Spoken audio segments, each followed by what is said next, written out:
하나님의 말씀 사도행전입니다. 사도행전 하나님 말씀 사도행전 22장 보도록 합니다. 22장 22절부터 보도록 합시다. 마지막 30절까지 22장 22절에서 30절까지 제가 한 절 읽고 여러분이 한 절 읽고 그렇게 보도록 합니다. 이 말하는 것까지 저희가 듣다가 소리질러 가로되 이러한 놈은 세상에서 없이 하자 살려둘 자가 아니라 하여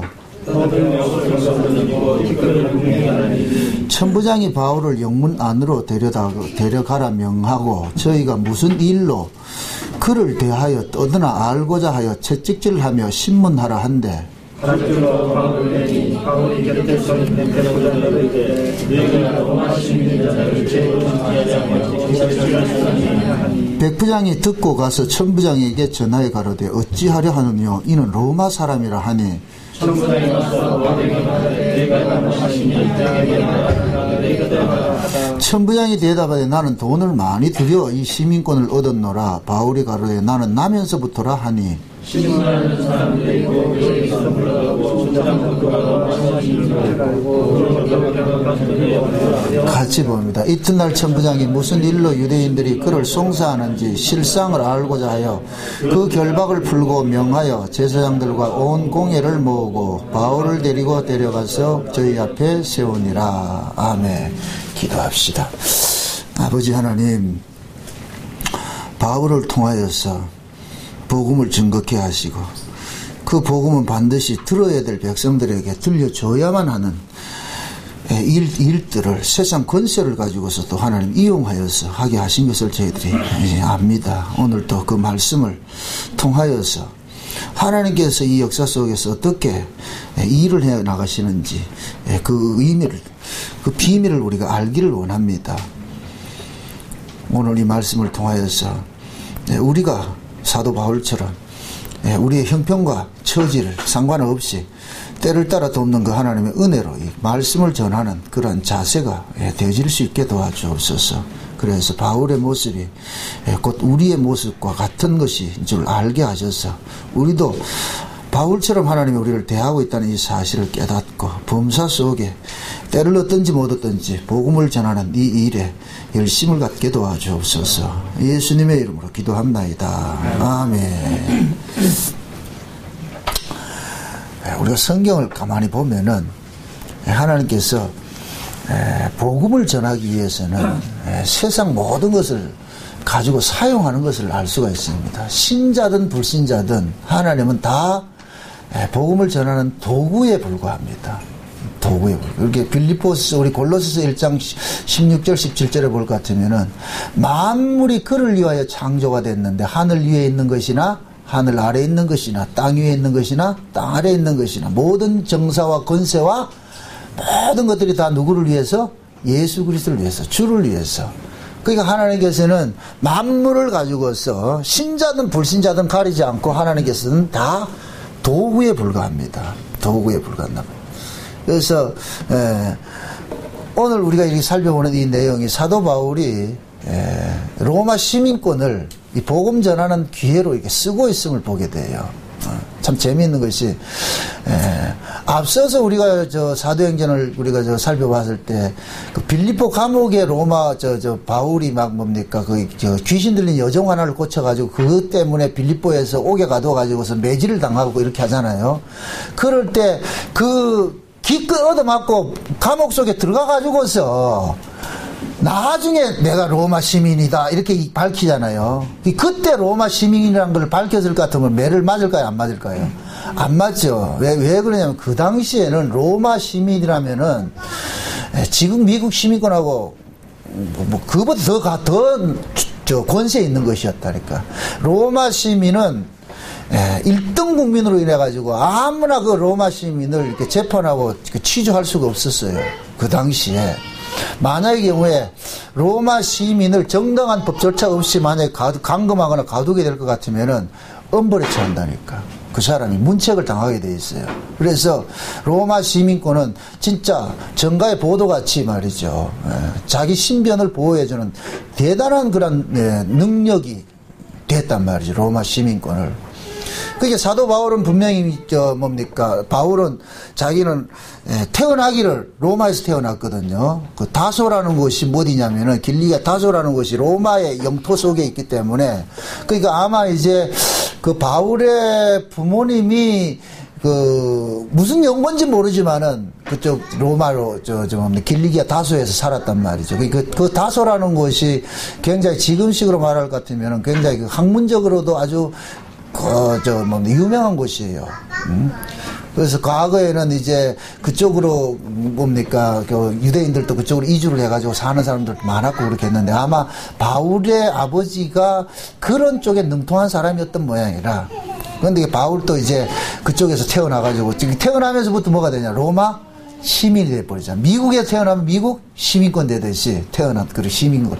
그런데 바울은 로마 시민이지만은 공부는 어디에서 했느냐? 예루살렘에 올라와서 했단 말이에요. 예루살렘에.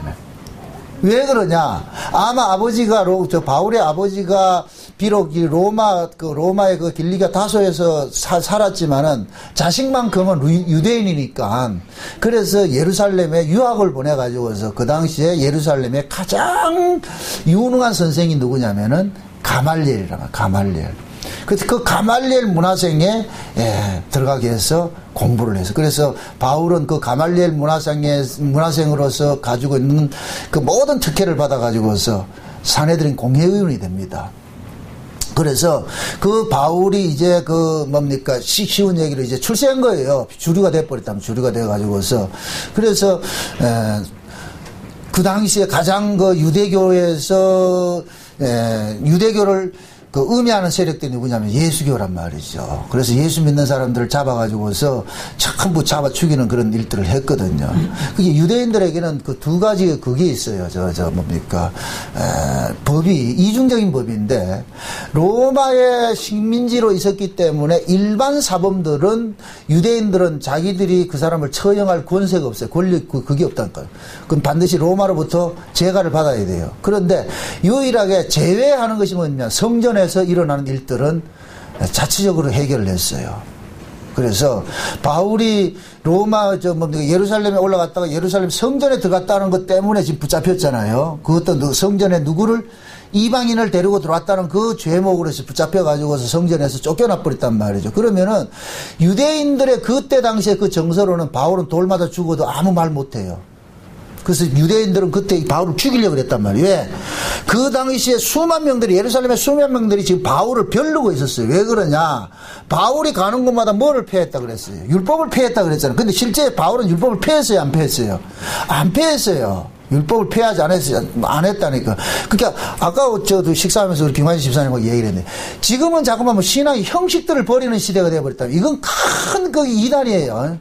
저는 신앙의 형식을 버리는 건 복음이 아니라고 봐요. 복음이라는 것은 복음은 여러분들이 이건 변질이 되면 안 돼요. 근데 형식은 복음을 담는 그릇이라니까. 그릇이란 말이죠. 그러니까 형식을 붙잡으면 형식주의가 되면 안 되고 그렇다고 형식을 버리면 안 된다니까.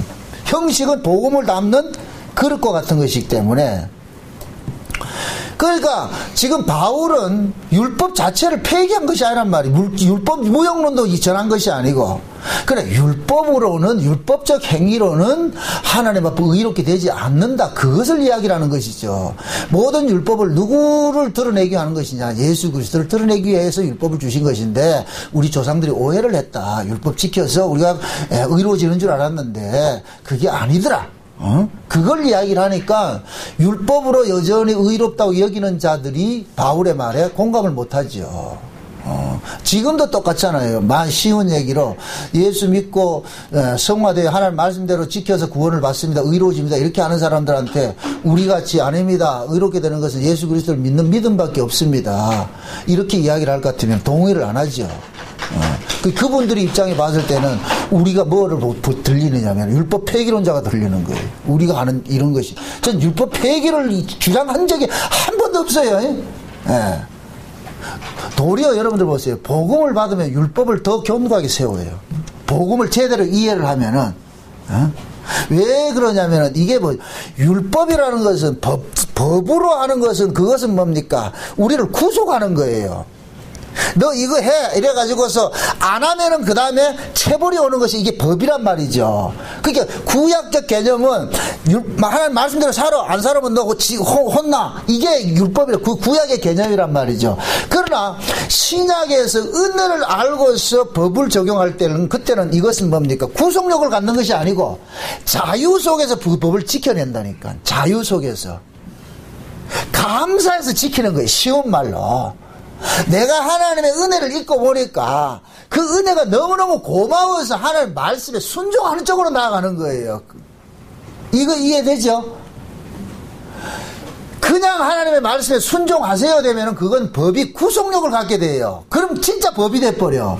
그런데 내가 하나님의 은혜를 잊고 보니까, 구원을 받고 보니까, 야, 너무 고맙고 감사해서 그 감사가 나로 하여금 하나님의 말씀에 순종하는 쪽으로 나아가더란 말이죠. 이것은 구속력이 있는 것이 아니에요. 그것은 뭐냐?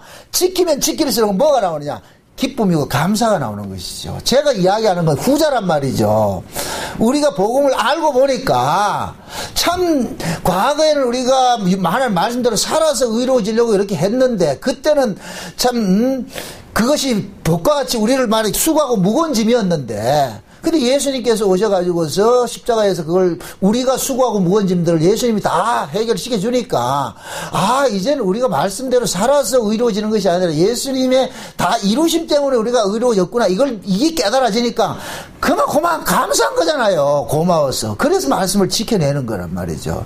그러니까 말씀을 지킨다는 것은 똑같지만은 그 의미는 전혀 다르죠. 율법 안에서 지키는 거하고 복음 안에서 지키는 거하고.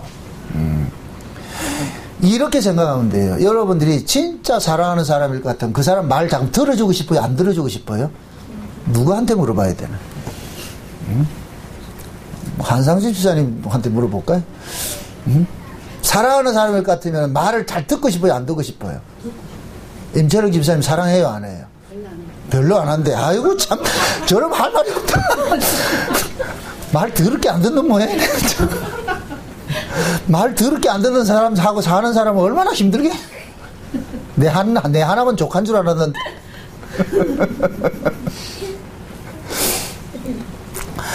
사랑을 같으면 말을 자꾸 듣고 싶어 하잖아요. 그러니까 하나님의 말씀이 그거예요. 하나님은 먼저 추상 같은 법을 줘버렸어요. 근데 그 법을 가지고서 우리를 뭐 하냐?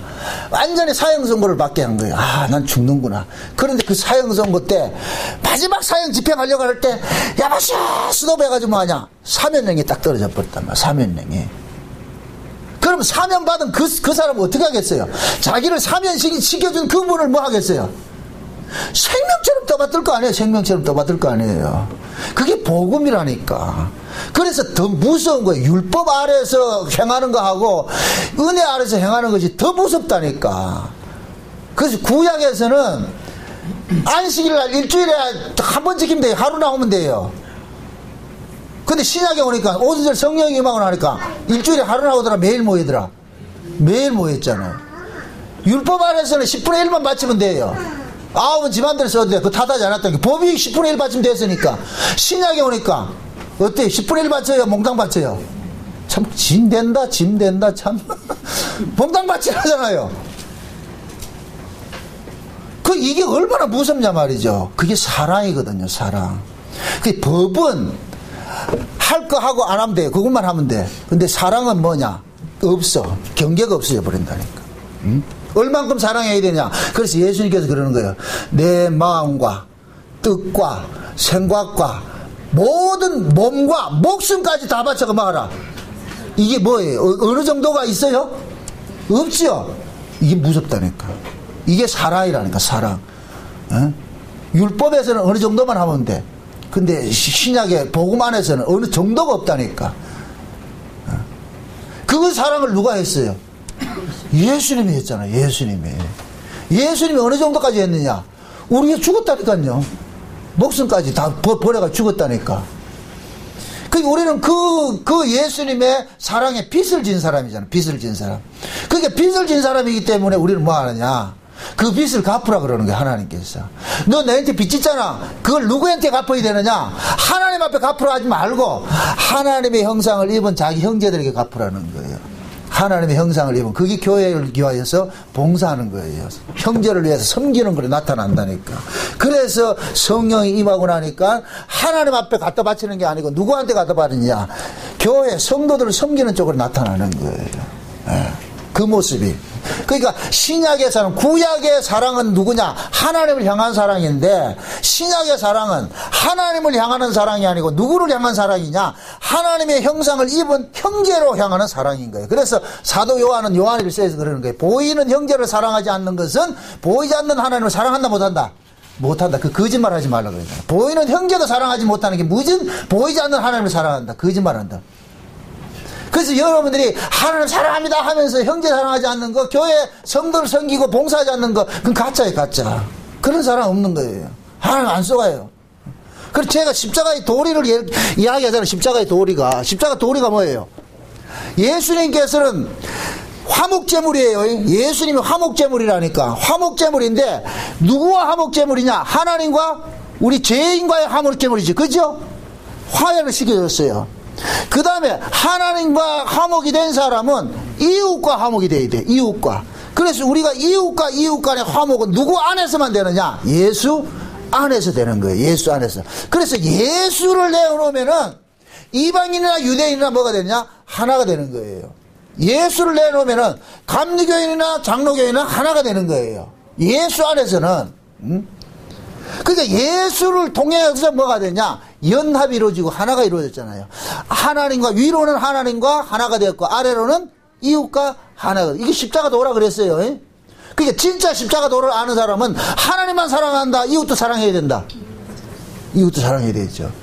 보이지 않는 하나님을 어떻게 사랑하느냐? 보이는 형제 사랑이란 말이에요. 형제 사랑. 그래서 신약의 성경이 어떤 윤리적인 개념을 자꾸 담고 있는 이유가 그거예요. 사랑하라는 거예요. 자꾸 사랑하라는 게. 하나님께 받은 것을 누구에게? 동일한 하나님의 은혜를 입은 그 형제에게 사랑하라. 그래서 예수님께서 마태복음 25장에 볼 것 같으면은 마지막 때 그 심판을 할 때 그러잖아요. 양과 염소를 가를 때 그러잖아요. 여기 지극히 작은 자에게 한 것이 누구에게 한 것이다? 나에게 한 것이라 그러죠. 지극히 작은 자에. 예수님이 둘씩 제자들 파송하시면 그러잖아요. 너희를 영접하는 것은 누굴 영접하는 것이고? 날 영접하는 것이고. 날 영접하는 건 누구 영접하는 것이고? 아버지를 보내신, 나 보내신 아버지를 영접하는 것이고. 그러면은 요것을 그대로 공식으로 말 것 같으면은 예수님이 제자들을 보내고 제자를 영접하는 것이 누구 영접하는 것이고? 예수 영접하는 것이고. 예수 영접하는 것이 누구 영접하는 것이고? 아버지 영접하는 것이라고 그랬잖아요. 그럼 예수님이 보낸 제자를 영접하는 것이 누구 영접하는 것이 되는 거예요? 아버지를 영접하는 것이 돼버리죠. 그래서 지금 이야기를 하는 거예요. 너 보이지 않는 하나님 너 사랑한다며? 예, 하죠. 보이지 않는 하나님 어떻게 사랑하냐? 보이는 형제 사랑하라는 거예요. 형제 사랑. 그게 이게 신약의 의미라니까. 신약의 의미. 예? 그러니까 신약적인 그 신앙생활이 더 어려운 거죠. 더 어려운 거죠. 그 어려운 건 우리가 할 수 있느냐 못하느냐? 못해요. 예수가 와야 돼. 그래서 예수님께서 우리 안에 오신 거예요. 예수님께서 우리 안에 오셔가지고서 일을 하는 거예요. 아까 밥 먹으면서 우리 장주선생님 그 얘기 돼요. 창세기 1장 28절에 그 문화사명이 뭐예요? 정복하고 다스리라는 것이죠. 충만하고 다스리라는 것이죠. 그건 우리가 하는 일이 아니에요. 그것을 참 오해를 하는데, 창세기 1장의 내용은 그것은 하나님이 하신 일이에요. 예수님께서 이 땅에 오셔서 하신 일이라니까. 그러니까 예수님께서 하시는 일은 이 땅에 문화를 일으키는 게 아니에요. 예수님의 관심사는 누구냐? 죄와 사망 아래 가둬지는 자기 백성을 끄집어내가지고 의와 거룩으로 집어넣는 거예요. 그러니까 우리 안에 예수님이 오셔서 여기에서 정복을 해나가는 거예요. 내 안에 정복을 한단 말이에요. 내 속에 나를 정복한다니까. 생육하고 충만하고 다스린다니까. 예수님께서 내 안에서 나를 다스리면은 내가 누가 되느냐? 예수로 나타나는 거예요. 그걸 정복하러 왔다는 얘기지. 이 세상 콘텐츠 발달해가지고 노래 유행가 부르면 안 되고 복음성 부르면 되는가요? 그거 아니란 말이죠. 얼마나 이게 무식해요. 문화사회라는 자체는 뭐냐? 좋은 문화를 만들라는 얘기, 기독교 문화를 꼽히라는 얘기가 아니고, 내가 예수 안에서 예수를 살면 그게 좋은 문화가 된다니까. 이해됐죠? 예수님이 관심사는 나에게 있지, 이 세상 그게 아니란 말이죠. 그러니까 예수님께서 우리 안에 오실 것 같으면은 뭐 하느냐, 나를 가지고서 누구를 자꾸만 드러내는 일을 하느냐, 예수님을 드러내는 일을 하는 거예요. 예수님을 드러내는 거예요. 그래서 우리를 걸어서 너희는 그리스도의 편지라고 그러는 거예요. 편지. 예수님께서 제자들을 둘씩 파송할 때 제자들이 누구 명을 받고 가는 거예요. 예수 명을 받고 가잖아요. 그럼 가가지고 그들은 누구 이야기 하냐? 예수님 이야기 하는 거예요. 예수님 이야기.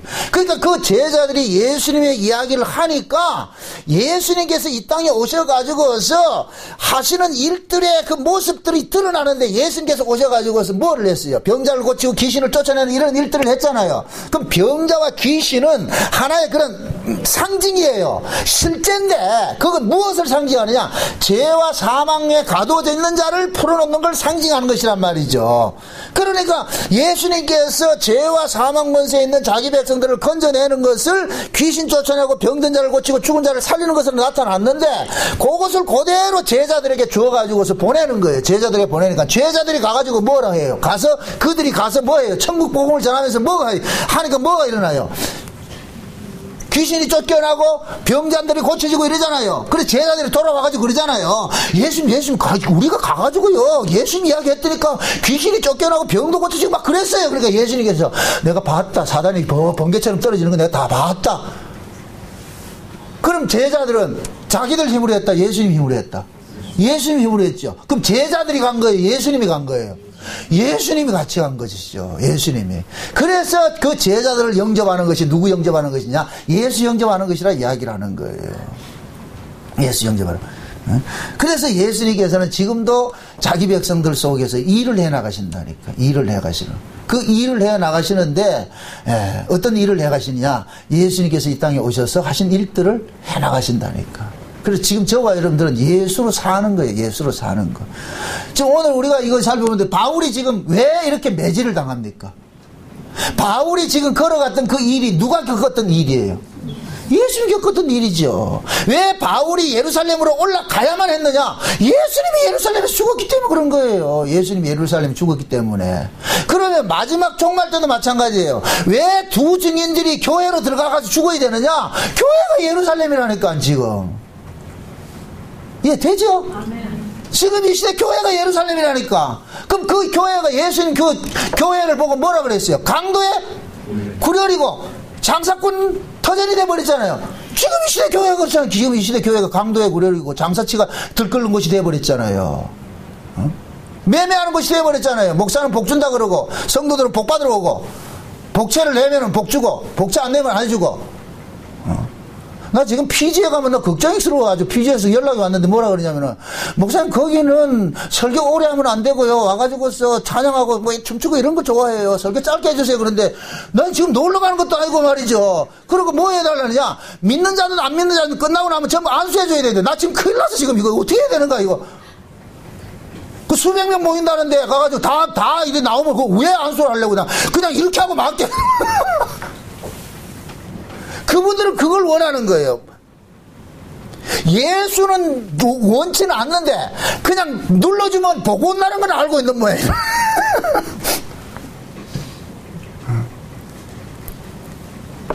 그 사람들은 뭐 관심사가 뭐냐면은 복 받는 걸 좋아하잖아요. 복 받는 걸 좋아하잖아요. 지금 예수님께서 오니까 예루살렘 성전이 어떤 곳이 됐어요? 매매하는 자들이 돼버렸죠. 강도의 구렬이 돼버렸잖아요. 그 결국 뭐냐? 하나님 이용해서 돈벌이 먹는 곳이 돼버렸단 말이에요. 전부 복 받는 곳이 돼버렸단 말이죠. 그래서 예수님께서 예루살렘에 그것이 강도의 구렬이라도 외치고는 거기서 죽는 거예요. 그러면 예수를 믿는 자들도 예수와 똑같은 일을 다 당하게 되는데, 그래서 성령께서 바울로 하여금 예루살렘으로 올라가라 그러는 거예요. 그 간 이유는 뭐냐? 저기 가서 뭐 해야 되냐? 고발하라는 거예요. 참 재미있는 것이 있잖아요. 바울이 예루살렘에 올라갔는데 그 예루살렘에서 바울을 핍박하는 자들이 누구다? 다시 보셔야 돼요. 이거는 지난번에 봤는 걸 다시 한번 21절을 보세요. 21장 보세요. 21장 20절 보세요. 바울을 핍박하는 사람이 누군가 하면 보세요. 21장 20절 다 같이 시작. 저희가 듣고 하나님께 영광을 돌리고 바울더러 이르되, 형제여 그대도 보는 바와 유대인 중에 믿는 자 수만 명이 있으니 다 율법에 열심히 있는 자. 이 굉장히 모순이죠. 유대인 중에 예수 믿는 자가 수만 명이 있는데 그들이 다 뭐다? 율법에 열심히 있는 자가요. 율법에 열심히 있는 자. 그러니까 지금 이들이 바울을 오해해가지고 어떻게 합니까? 바울이 율법 폐기론자라 해가지고서 바울을 죽이려고 덤빈 자들이에요. 죽이려고 덤빈. 그럼 자 보세요. 이 말 굉장히 중요한데 분명히 예수 그리스도를 믿는 자들인데 율법에 열심히 있는 자들이라는 이 얘기는 지금 복음을 어떻게 하고 있어요? 또 율법식으로 오해를 하고 있는 것이죠. 지금 그렇죠? 그러니까 바울이 예루살렘에 들어간 것은 어떻게 보면 지금 이 시대 교회가 요 교회와 똑같은 모습이에요. 믿는 모습은 예수를 믿는다고 하는 모습은 있는데 실제 내용을 뜯어보면 율법주의라. 이해돼요? 겉으로는 예수를 믿는다고 그러는데 실제 내용을 보면 신앙이 어떤 신앙이냐? 율법주의와 같은 거예요. 그 율법주의가 뭐예요? 인간의 행위에 가치를 두는 거잖아요. 인간의 행함에 가치를 두는 거, 의미를 부여하는 거. 예? 그 의미를 부여한다는 자체가 그건 뭡니까? 인간의 행위에도 의의가 된다는 그거잖아요. 그 논리잖아요. 그게 지금 이 시대 팽배하게 깔려 있잖아요. 왜 이런 이야기가 교회에서 행해지는지 아세요? 인간의 행위에 의미를 부여하지 않으면 인간들은 안 움직여요. 아무것도 안 한다니까, 인간들은. 그렇기 때문에 종교꾼들은 그 인간들의 그 종교 심리를 교묘히 이용을 해가지고서 어떻게 하느냐? 여러분들이 하는 행위에 뭐가 있다? 의로움이 있다는 것을 부여시켜주는 거예요. 그럴 때 이 사람들은 뭐 하느냐? 내놓는 거예요. 요게 매매라니까, 매매. 이해돼요?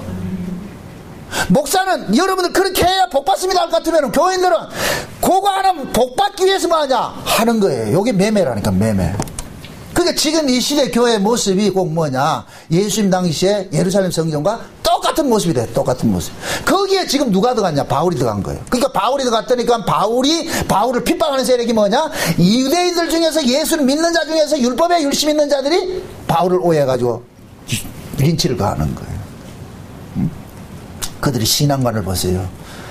바울이 성전에 있으니까 바울을 성전 밖으로 쫓아내서 문 걸어 잠그고 그 다음에 좁혀버리죠. 때리죠. 그럼 그들의 의식세계는 뭡니까? 문 안쪽은 거룩이고 문 바깥은 비거룩이라고 생각하는 거예요. 그들 생각에는 문 안쪽은 거룩의 공간이고 문 바깥은 비거룩의 공간이니까 요건 진 밖으로 의미가 되는 거예요. 진 밖으로. 구약에 볼 것 같으면 이스라엘 진 밖으로 쫓아내고 이러잖아요. 이스라엘 진 밖으로 누가 쫓아내요? 이스라엘 진 밖으로 쫓겨나가는 사람은 있어요. 누구예요? 뭐가 걸리면 쫓겨나. 뭐 걸리면 쫓겨나요? 문둥병 걸리면 쫓겨나지. 문둥병을 상징하는 게 뭐예요? 죄인을 상징하잖아요. 그러니까 성문 밖으로 쫓아냈다는 얘기는 니는 문둥병자야. 니는 죄인이야. 니는 우리하고 상종을 못해. 그러니까 죄인은 뭐 해야 되냐? 돌로 쳐 죽이면 되는 거예요. 돌로. 그래서 유대인들은 성전 모독죄로 어떻게 하냐? 사도 바울을 돌로 쳐 죽이려고 막 직결 심판을 하려고 그럴 때 그때 천부장이 이 소식을 듣고 와가지고 어떻게 하느냐? 그것도 보세요. 만약에 천부장이 늦게 와서 바울 맞아 죽었어요. 근데 하나님께서 어떻게 하느냐? 바울을 살리기 위해 가지고 그 소요가 일어날까 즉시로 뭐 하냐? 천부장이 와가지고 바울을 딱 살려내버립니다. 가둬버립니다. 가둬놔놓고 어떻게 하느냐? 왜? 천부장이고 하는 사람들은 그 사람들은 뭡니까? 군인을 동원해가지고 그 질서 유지를 해야 되니까 치안을 담당하는 사람들이니까 소요를 일으키는 사람이 장본인을 치잖아요. 그러면 지금 그 예루살렘 성에 소요를 일으킨 사람이 누구예요? 유대인이에요? 바울이에요? 실제 유대인이 소요를 일으켰는데 그 원흉이 누구였어요? 바울 때문에 그랬잖아요. 그러니까 천부장은 누구를 잡느냐? 유대인을 잡는 것이 아니고 바울을 잡은 거예요. 그래서 바울을 결박해가지고서 채찍으로 지금 치라 그러는 거예요. 채찍으로 치라 그런단 말이죠. 그럼 자 보세요. 하나님께서 바울을 예루살렘에 보낸 것은 무엇 때문에 보냈어요? 그들의 악을 고발하고 그들에게 복음 전하기 위해서 보냈지요. 그렇죠? 그럼 바울이 그 예루살렘에서 복음을 전해야 돼요? 안 전해야 돼요? 전해야 되죠. 그럼 바울이 지금 합법적으로 전할 수 있다 못한다? 못 전하죠. 그래서 하나님께서 세상 권력을 동원시켜버린 거예요. 권력을 동원시켰다니까. 그래서 바울이 쫓겨나니까 천부장이 와서 바울을 딱 보호해버려. 우리가 심판할게. 그렇게 했는데 천부장이 그러는 거예요. 니 왜 소요를 일으켜? 그래가 군사들 가지고서 쇠사슬로 묶어가지고서 펠라 그러니까 바울이 나 로마 시민인데 이런 거예요. 나 로마 시민인데 천부장이 깜짝 놀라는 거예요. 왜? 이 로마 시민은 정죄도 안 하고 뭐 재판도 안 하고 때렸다면 큰일 나거든요. 그래서 오늘 본문에 그러는 거예요. 야, 나는 돈 많이 주고 로마 시민권 샀는데 니는 우회됐는데 난 나면서부터다. 그럼 누가 더 센 놈이에요? 이거는 토종인데 바울은 토종이라니까.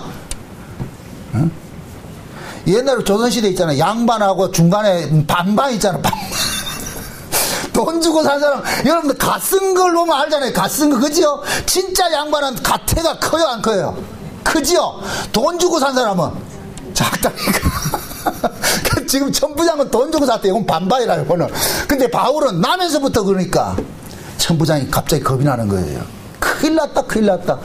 바울한테 그러는 거예요. 아이고, 내가 니한테 잘못했구나, 실수했구나.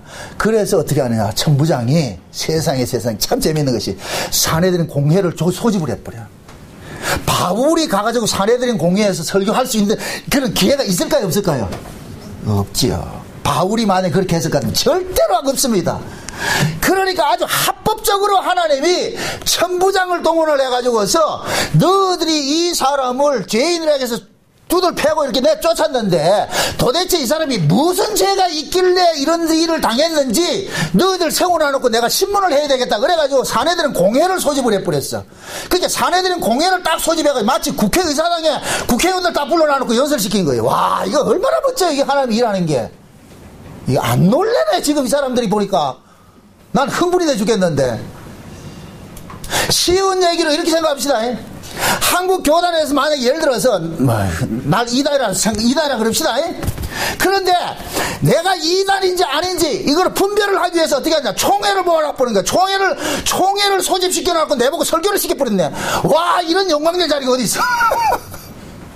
그러니까 하나님께서 바울로 하여금 너는 예루살렘에 올라가서 복음 전하라는 거예요. 가가지고 그들에게 예수라는 복음 전하. 그래서 바울이 다른 복음 전하는 게 아니고 자기 다메섹 사건을 전하는 거예요. 나 이렇게 예수 만났어.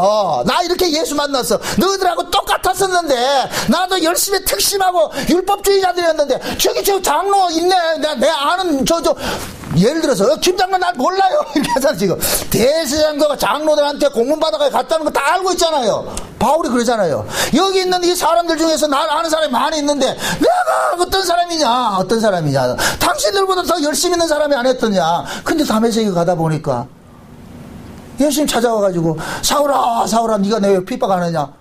그래서 내가 물었지 않느냐. 누구신데요? 예수다. 그래서 내가 예수님을 만나고 보니까 세상에 우리가 이 바리새인이 우리가 지금 지켜왔던 이 율법이 잘못됐더라. 우리 신앙이 잘못됐더라. 근본이 잘못됐더라. 이걸 내가 여러분들에게 전하기 위해서 내가 이 자리에 섰다. 이거 얘기하잖아요. 이 자리에 섰다. 응. 그럼 결국 보세요.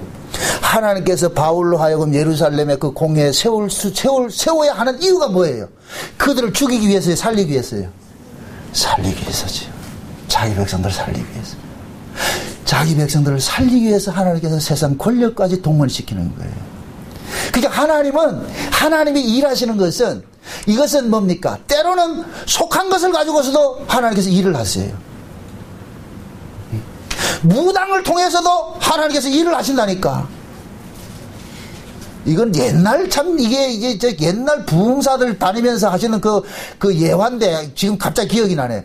그 옛날 고려대학교 저 총장으로 계시던 백낙준 박사 있죠. 백낙준 안 하면 모르겠다 지금. 내가 먼저 방언합시다.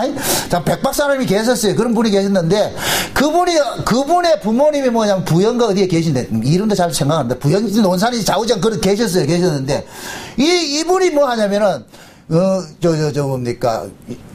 예수를 믿었다는 거. 어떻게 점치를 갔는데 점쟁이가 하는 소리가 당신은 이렇게 점치를 올 사람이 아니니까 예수 믿어야 돼 살 사람이라 가지고 그 사람이 그래가지고 예수를 믿어가지고서 그래서 그것 때문에 뭐냐면 외국인 선교사가 뭐 백박사를 어떻게 해가지고서 저 외국으로 초청을 해가지고 공부시켜가지고서 그렇게 했다 그런 얘기가 있었어요.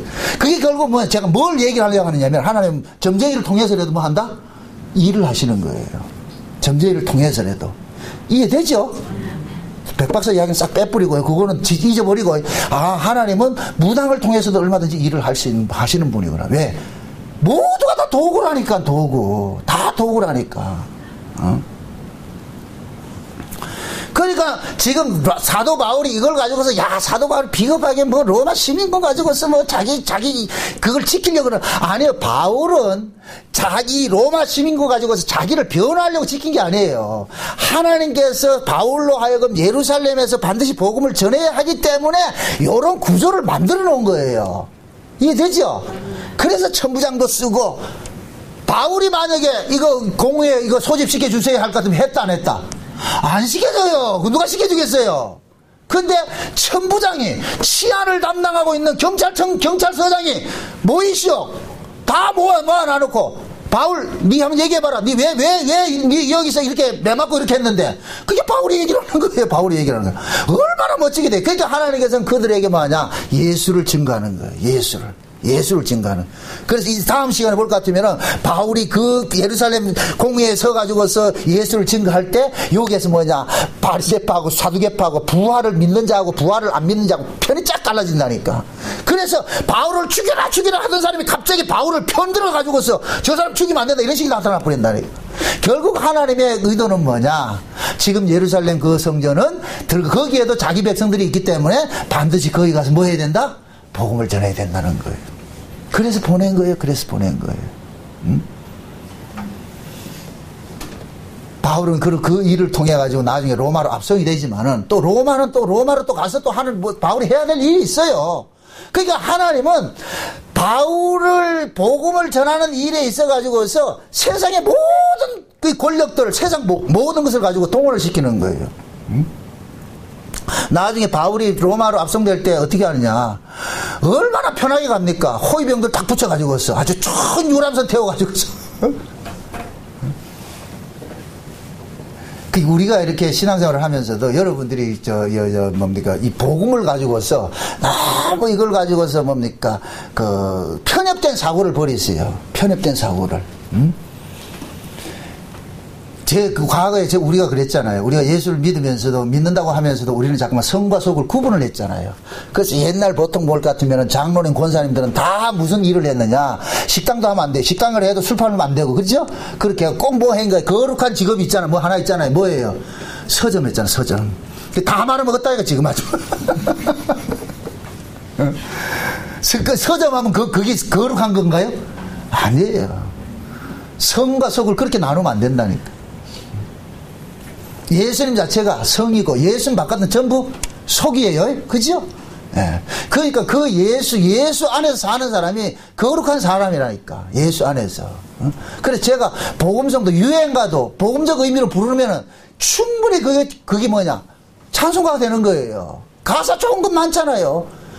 유행가는 뭐냐, 우리가 쾌락을 위해 가지고 이렇게 부를 때는 유행가가 되는데, 그러나 그 좋은 가사를 복음적으로 인용을 해서 내가 그 가사를 통해서 은혜를 받는다 하더라도 얼마든지 복음성이 될 수 있단 말이에요. 그러니까 성과 속을 가지고서 우리 자꾸만 이분법적으로 잣대 나눠 가지고 두부 못 자르듯이 그렇게 하지 말란 말이죠. 그래서 바울은 예수를 만나고 나가지고 그 틀을 깨버렸잖아요. 그 틀을. 그래서 내가 유대인에게는 유대인같이 한번 찾아봅시다. 고린도전서 한번 봅시다. 고린도전서 9장을 한번 봅시다. 고린도전서 9장.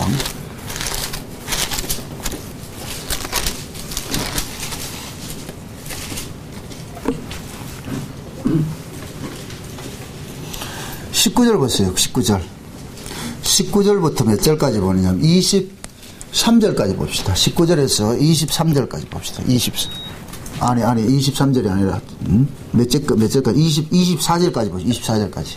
19절부터 24절까지. 여러분 읽으세요. 다 같이 시작. 내가 모든 사람에게 달려왔으나 스스로 모든 사람에게 정의된 것은 그 많은 사람들이라 합니다. 유대인들에게는 내가 유대인과 같이 된 것은 유대인들을 얻고자 하며, 율법 아래 있는 자들에게는 내가 율법 아래 있지 아니하니 율법 아래 있는 자와 같이 된 것은 율법 아래 있는 자들을 얻고자 하며, 율법 없는 자에게는 내가 하나님께는 율법 없는 자가 아니요 도리어 그리스도의 율법 아래 있는 자나 율법 없는 자와 같이 된 것은 율법 없는 자들을 얻고자 함이라. 약한 자들에게는 내가 약한 자와 같이 된 것은 약한 자들을 얻고자 하며, 여러 사람에게 얘가 여러 모양이 된 것은 아무쪼록 몇몇 사람들을 구원코자 함이니, 내가 복음을 위하여 모든 것을 행하면 복음에 참여하고자 함이라. 운동장에서 다름질하는 자들이 다 달라날지라도 오직 상 얻는 자는 하나인 줄 너희가 알지 못하느냐. 너희도 얻도록 이와 같이 다름질하라. 자 보세요. 바울이 지금 뭐 하느냐, 자기에게, 바울은 지금 자기가 어떤 편을 가릅니까 안 가릅니까? 안 가르죠. 담을 쌓지 않았죠. 그러니까 바울은 담을 다 허물어 버렸어요. 누구든지 와라. 난 누구든지 사귈 수 있다. 목적은 딱 하나밖에 없어. 뭐 때문에? 누구에게든지 복음 전하는 거다. 오직 복음 전하는 거다. 복음 전하는 거다. 그러니까 바울의 사고가 그거예요. 내가 어떤 형편에 어떤 모양으로 있다 할지라도 나의 관심사는 딱 하나밖에 없다. 오로지 복음이다. 예수 한 사람이라도 예수를 더 알면은 어디든지 내가 누구 모습으로 간다. 무당한테는 내가 가겠다 하는 그 소리예요. 쉬운 얘기로 무당한테라도 복음 전할 수 같으면 내가 하겠다는 거예요. 그러면서 지금 하는 얘기가 24절이 이 중요한 얘기예요. 24절 보세요. 운동장에서 다름질하는 자들이 다 달아날지라도 오직 상 얻는 자는 하나인 줄을 너희가 알지 못하네. 너희도 어떠로 이와 같이 다름질하라. 이 얘기는 그 뭐냐, 너희들이 하는 그 행위가, 그 행동이 무엇을 위한 것이냐, 이걸 묻는 거예요. 무엇을 위한 것이냐. 여기 운동장에서 다름질을 해도 다 상을 얻는 것이 아니고, 한 사람은 상을 얻는다 하는 얘기는 당신이 지금 만약 예를 들어서 이방인과 당신이 사귄다. 그럼 이방인과 사귀는 그 사귐이 목적이 뭐냐 이거예요. 의도가 뭐냐 이거, 의도가. 그냥 이방인하고 사귀어가지고 같이 놀기 위해서 사귈 것 같으면 그것은 뭐냐, 운동장에서 다름질하는, 상 얻지 못하는 다름질이 되어버리는 거예요. 만약의 경우에 이방인과 내가 사귀는데 그 사람에게 복음을 전하기 위해서 사귄다 할 것 같으면 상 얻는 다름질이 되어버리는 거예요. 이해되죠? 왜 바울이 이런 얘기를 하겠어요? 복음을 가지고서 자기 사욕을 위해서 얼마든지 인간들을 쓸 수가 있기 때문에 이렇게 못을 딱딱 박아 놓는 거예요. 내가 이렇게 하는 것을 또 어둡지 않게 흉내내가지고 아무나 돼가지고서, 옛날에 그랬잖아요. 옛날에 청량리 588 588이 뭐예요? 588 사창가에서 사창가 목사님들이 말이죠. 내가 말이죠. 은혜를 받아가지고 저 사창가에 있는 사람들 전도하러 간다가 나중에 가고 지가 포조가 돼버렸다니.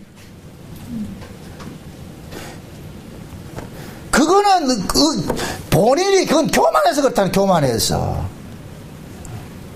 보통 보면 그러잖아요. 옛날에도 그러잖아요. 그 아프가니스탄에 해가지고 가가지고 선교하지 가지 말라고 그러면 안 가면 되는데 꼭 꾸역꾸역 가거든요.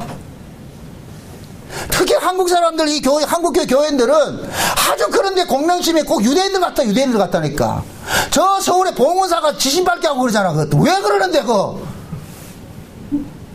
또 이해가 안 되네. 지금 낯선님, 아니 절간에 가가지고 절간 기둥 붙잡고 주여 왜 이걸 불타게 하냐고. 그 절간을 세운 것도 주님이신 줄 왜 몰라요? 또 이단 된다. 또 이게 참. 그 절간의 배후에 누가 계세요? 하나님이 있지. 하나님이 중두를 이 세상에 둔 것이 누굴까요? 마귀예요? 하나님이라니까. 마귀도 하나님이 쓰고 있잖아요. 근데 왜 가가지고 그 절간에 가가지고 이 절간이 불타가지고 기도원이 될게, 기도원 되면 그거가 거룩한 곳이 되는가요? 이거 쪼다가. 우리 신학교 다닐 때 그랬다니까. 어떤 교수님 한 분이, 이 양반이 이게 절제가 안 되는 분이라 와가지고 교회 딱 들어올 것 같으면, 교수실에 딱 들어올 것 같으면 강의할 때 와서 여러분 전도했어 해준다니까. 사람 기죽여버린다니까. 그래서 뭐 하느냐, 자기는 가가지고 부산에 그 시내 다니면서 골짜기 있는 절간마다 절간 붙들고 자기는 새벽에 가서 기도한다는 거예요. 주여 이 절간이 불타서 기도원이 될지어다. 우리 그래가 또라이라 그랬거든. 또라이. 자기는 그게 신앙이에요. 그게 틀이라니까. 틀. 신앙은 그런 게 아니에요. 여러분 보세요. 하나님께서 복음을 전할 기회가 되면은 물 밀듯이, 물 흐르듯이 잘 이렇게 만들어줘요. 내가 억지로 안 해도 그냥 만날 사람 만나게 하고, 그냥 만날 사람 만나게 하면 나도 생각지 않는 말씀이 툭툭 던져 나온다니까. 억지로 여러분들이 딱 내가 이 계획 세워가지고 저 사람 만나가지고 내가 한번 복음 전할 거야. 돼요 안 돼요? 안 된다니까. 그때는 깜깜해진다니까. 오히려 설득당하고 오지요. 그런데 생각지도 않는데 만약에 누굴 만났다 그럴 때는 이상하게 나온다니까. 말씀이 말이요 막 이렇게 다른짓 해가지고서 막 증거된다니까. 그 예수님이 그러잖아요. 너희가 어디에 가가지고 무슨 말 할지라도 생각하지 말아라. 그때마다 성령께서 너 입에 뭐를 준다? 구제를 좀 넣어준다 그러잖아요. 맞아요. 그렇게 될 때 그러면 본인이 아는 거예요. 이것은 내 실력이 아니라는 걸 아는 거예요. 이것은 내 실력이 아니야. 주께서 하셨구나. 그러면 그거 하고 나서도 그 사람은 뭐 하느냐? 주께서 하신 것을 이해되는 거예요. 알게 되는 거예요. 그럼 그 다음에 또 자기가 또 계획 세워 하면 된다 안 된다? 안 된다니까. 그렇지. 전도에는 방법론이 없다. 방법론이. 하나님 알아서 하신다니까. 바울이 또 이렇게 했다가 그래 우리도 이렇게 바울처럼 이렇게 해보자. 아니 또 다른 방법을 쓴다니까. 죽상이 터지게 만들 수도 있다니까. 그때마다 뭐냐면 하나님께서 바울을 들어 쓰는데 바울이 중요한 것이 아니고 바울이 만난 그 예수를 전하는 것이 중요하단 말이죠. 하나님은 바울에게 예수를 만나게 해놓고 만나진 그 예수를 꽃감 빼내먹듯이 다 빼내먹는 거예요. 다 빼내먹는 거예요. 좌우지간 바울에게 예수를 만나게 했으니까 바울을 온 사방 데리고 다니면서 예수를 빼내먹을 때는 다 빼내먹고 다 빼내먹고 나가 같으면 가라 그런다니까. 아 무서워요. 무섭다니까. 지금 제가 이게 두렵다니까. 심히 두려운 게 뭐냐, 그동안에 이렇게 골방에 처박아가지고서 이 말씀을 듣고 말이야 이 창세전 언약을 깨닫게 만들고 지금 막 이렇게 열리잖아요. 막 여기저기서 이렇게 오잖아요. 나 지금 빼먹으러 다닌다니까. 이게 빨리 일어나니까 쉬운 얘기로 말이 이해가 되나 모르겠다 지금. 지금 우리 블로그를 통해서 엄청난 사람들이 은혜를 받고 있다니까요. 뭐 여러분들 안 들어오니까.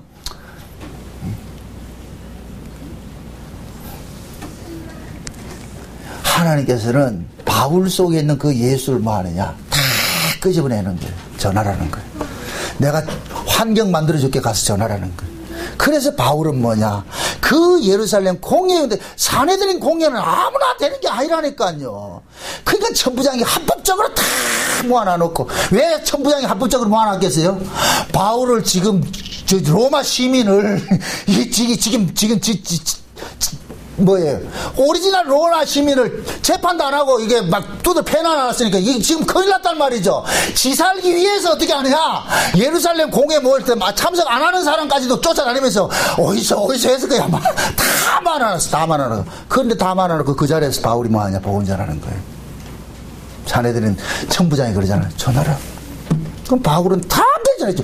그때 그 전할 때 바울을 태클 건다 못 건다? 못 걸겠죠. 하나님께서 그렇게 만들어놨잖아요. 얼마나 멋지세요.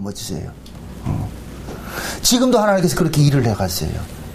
여러분들이 복음을 전하고 하는 것은 여러분들이 계획을 그렇게 세우지 마세요. 우리는 그 계획 세운 데서 계획대로 되는 것이 아니에요. 하나님께서 우발적으로 어떤 사건들을 일으켜요. 만남을 갖게 하시고. 그럴 때 여러분들 전하면은 이상하게 그 복음이 뭐냐, 그 사람한테 먹히게 되고 들려지게 된다네. 응? 그러니까 하나님은 지금도 바울만 그렇게 쓰는 게 아니고 우리도 바울처럼 쓰고 있어요. 응?